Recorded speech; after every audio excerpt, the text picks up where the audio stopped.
नमस्कार माझ्या ज्ञानव्रती मैत्रिणींनो, बंधू भगिनींनो आणि श्रोत्यांनो. गुरुच्या पदी ठेवुनी नम्र माथा, तया प्रार्थिते हारी भवरोग चिंता. तयांच्या कृपे ज्ञान गंगा ही दारी, येईल दुःखे पळतील सारी. ज्यांच्या पदस्पर्शाने, ज्यांच्या कृपेने भवरोग चिंता दूर होणारे, ज्ञानगंगा येणारे, अद्वैतामृत प्राशन करायला मिळणारे असे जगद्गुरू आहेत व्यास महर्षी. त्यांना आणि त्यांच्या व्यासपीठाला सप्रेम आणि शिरसाष्टांग नमस्कार करते. आज मंगळवार आहे. महापार्वती, महालक्ष्मी, महासरस्वती ह्यांच्या शक्तीने एकत्र बनलेली महादुर्गा आणि त्यानंतर झालेली महिषासुरमर्दिनी हिचं आज आपल्याला स्तवन करायचं आहे. ऐरण दुर्मद शत्रुवदोदित दुर्धर निर्जर शक्तिभृते, चतुरविचार धुरीण महाशिवदूत कृत प्रमथाधिपते, दुरित दुरीह दुराशय दुर्मती दानव दूत कृतांतमते. जय जय हे महिषासुर मर्दिनी रम्य कपरदिनी शैलसुते. शक्तीला आवाहन करायचं आहे. महिषासुर मर्दिनीमधली अत्यंत विलक्षण प्रभावशाली शक्तीला आपल्याला आवाहन करायचं आहे. तिने दानव मारले होते, शुंभ निशुंभ मारले होते. आता इथे काही रोगरूपी दानव आहेत, त्यांचा संहार करण्यासाठी ती शक्ती आजच्या युगात पाहिजे आहे. ह्या महिषासुरमर्दिनीच्या चरणी महापार्वती, महालक्ष्मी, महासरस्वती यांच्या चरणी विनम्र नमस्कार करूया. ह्यानंतर आपल्याला प्रभू रामचंद्रांचं स्मरण करायचं आहे. प्रभू रामचंद्र, श्री रामचंद्र द्वारकाधीश, सीतापती रावणारी, लक्ष्मणाग्रज, भरताग्रज अशा श्रीरामांचं आपण स्मरण करूया.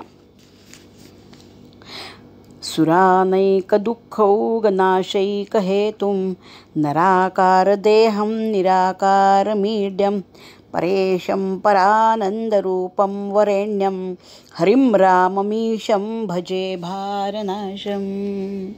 संसार दुःखाच्या भाराचा नाश करणाऱ्या प्रभू रामचंद्रांचं आपण स्मरण करू. त्यांचे पदस्पर्श आपल्या मस्तकाला लावू आणि आपल्याला पुढे योगेश्वराचं स्मरण करायचं आहे. जे योगेश्वर मानवाला आत्मोन्नतीच्या मार्गावर जाण्यासाठी सुंदर सुंदर अशी अहेव अक्षर लेणी देऊन गेलेली आहेत, अशा योगेश्वराचं आपल्याला स्मरण करायचं आहे. विचित्रवर्णाभरणाभिरामे भिदेहि वक्त्रांबुजराजहंसी, सदा मदीये रसनेग्ररंगे, गोविंद दामोदर माधवेती. गोविंद दामोदर माधव, केवढी नाव आहे हो, केवढी नाव आहे श्रीकृष्णाची. त्यांना म्हटलंय त्यांनी, सदा मदीये रसने अग्ररंगे, माझ्या रसनेच्या टोकावर नेहमी ही नावं असतात. गोविंद दामोदर माधव. विष्णू सहस्रनामामध्ये हजारो नावं आहे श्रोते हो. अशा या परब्रह्म असलेल्या परमात्मा श्रीकृष्णाचे चरणस्पर्श करू आणि त्यानंतर आपल्याला माऊलींकडे वळायचं आहे. आपल्या माऊली, त्यांचं कौतुक मुक्तेश्वर कवींनी केलेलं आहे. प्राकृत कवीश्वराचार्य ज्ञानदेव ज्ञानेकवर्म, जयाच्या बुद्धीचे गांभीर्य अगाध सिंधू सारखे. कवी मुक्तेश्वर प्रतिभावंत कवी, ते म्हणतात की या 12 वर्षाच्या बालयोगाच्या बुद्धीचं सामर्थ्य अगाध सिंधू म्हणजे अगाध समुद्रासारखं आहे, त्याचा पार लागत नाही. असं चौफेर ज्ञान ज्यांना आहे, अशा ज्ञानोबा माऊलींच्या भावार्थ दीपिकेचा 6वा अध्याय आपण पाहत आहोत आणि त्याच्यामधला आत्मसंयमयोगाचा आपण अध्ययन करत आहोत.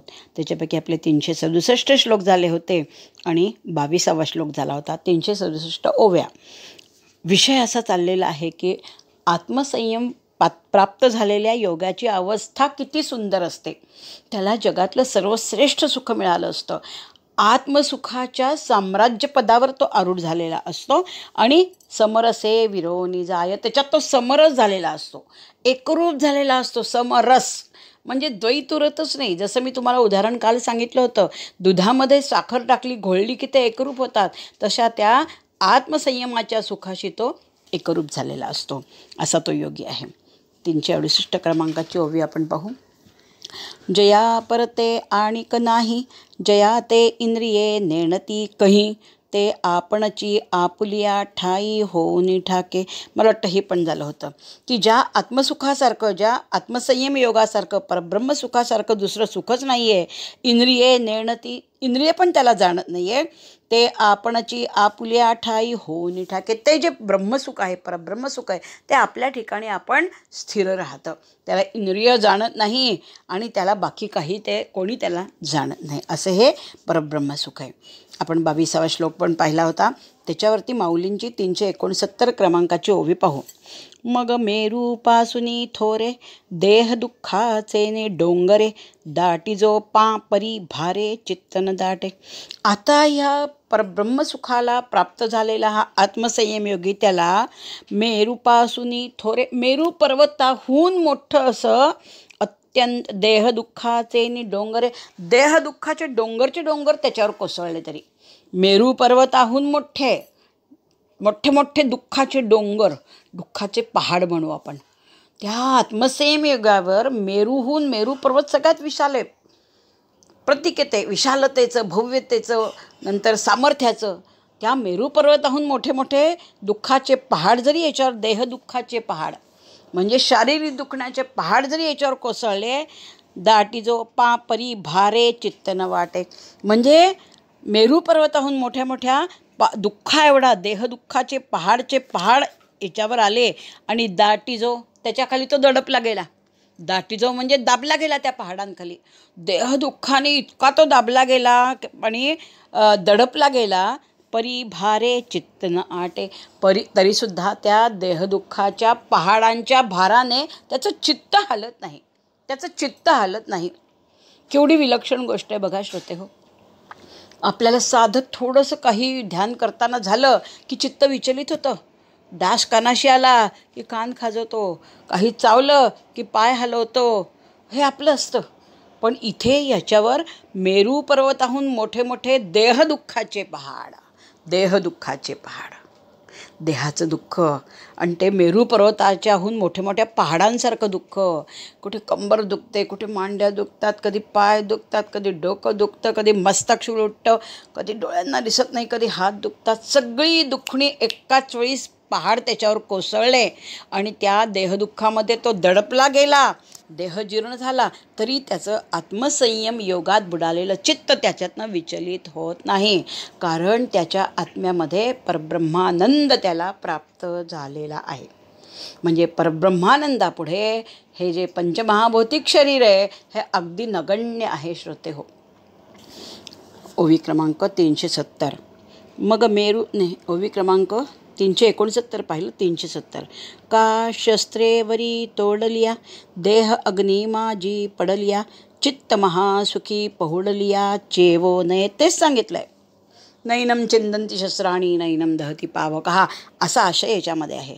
का शस्त्रेवरी तोडलिया, त्या महायोग्याचं शरीर शस्त्राने जरी तोडून टाकलं, हातपाय कापून टाकले, मस्तक उडवून टाकलं, शस्त्राने देह तोडला, देह अग्निमाजी पडल्या, अग्निमध्ये तो सापडला, अग्निमध्ये तो होरपळला गेला, तरीसुद्धा चित्त महासुखी पहुडलिया चेवो नये. ते चित्त जागृतच होत नाही.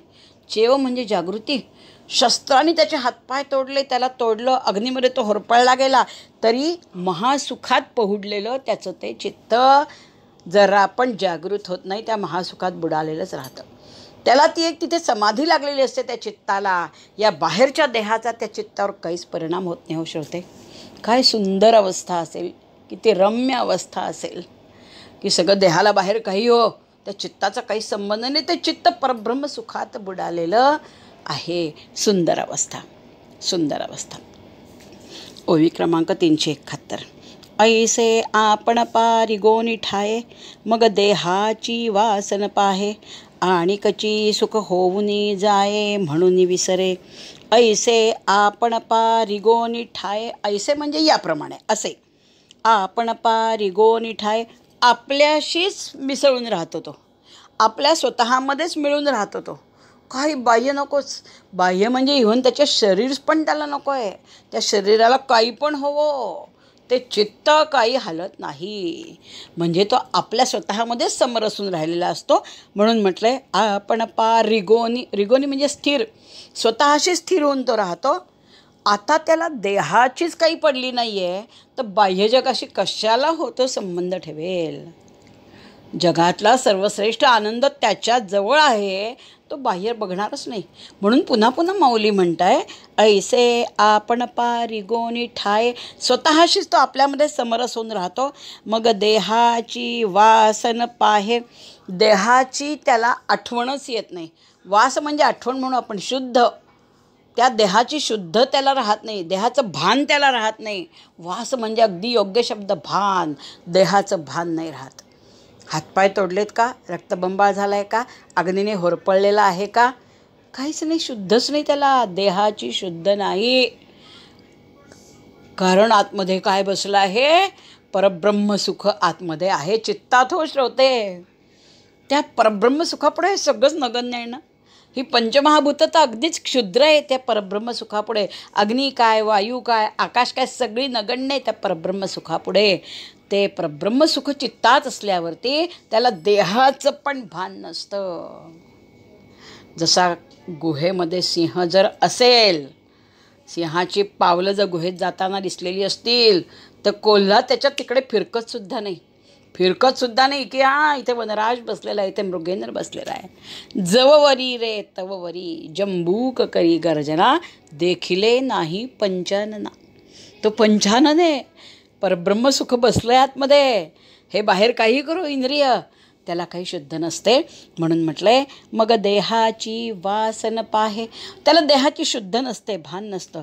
आणि कची सुख होऊनी जाये म्हणून विसरे.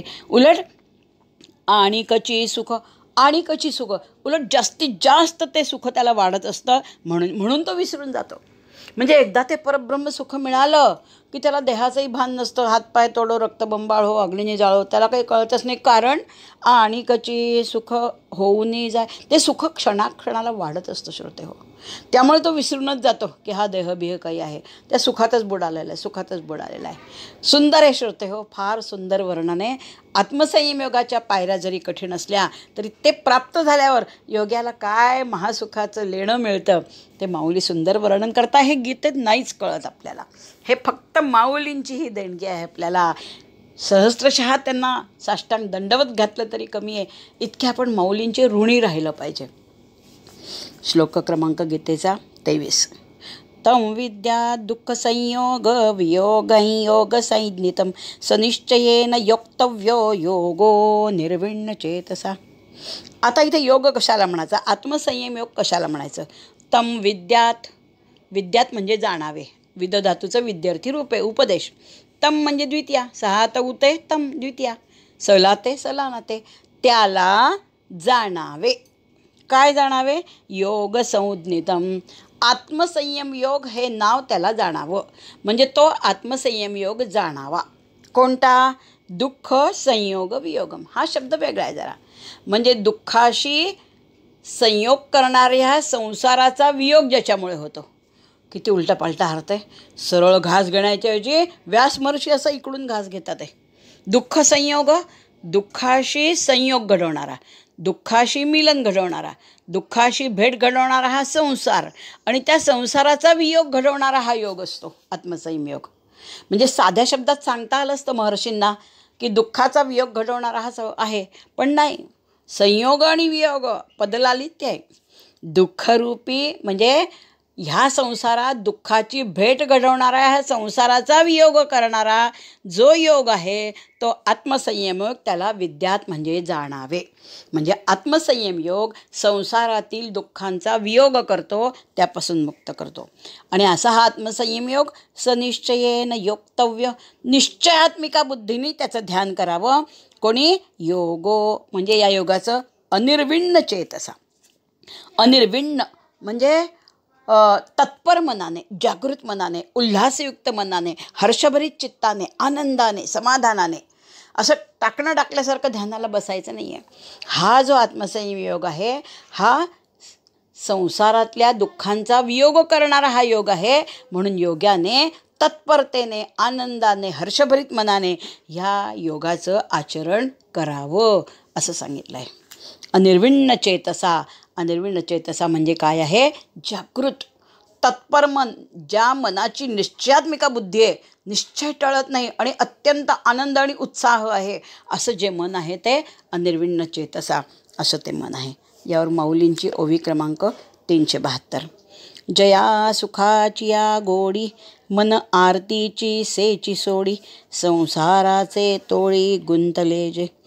जया सुखाची या गोडी, ज्या सुखाच्या गोडीने म्हणजे परब्रह्मसुखाच्या गोडीने, मन आरतीची सेची सोडी. मन आरती म्हणजे इच्छा, इच्छा आकांक्षाची सेची सोडी, संग सोडून देतं. जे परब्रह्मसुख मिळाल्यावर तो योगी आरती म्हणजे इच्छा आकांक्षाची, सेची म्हणजे गोडी सोडून देतो. संसाराचे तोडी, संसाराची बंधनं तोडतो.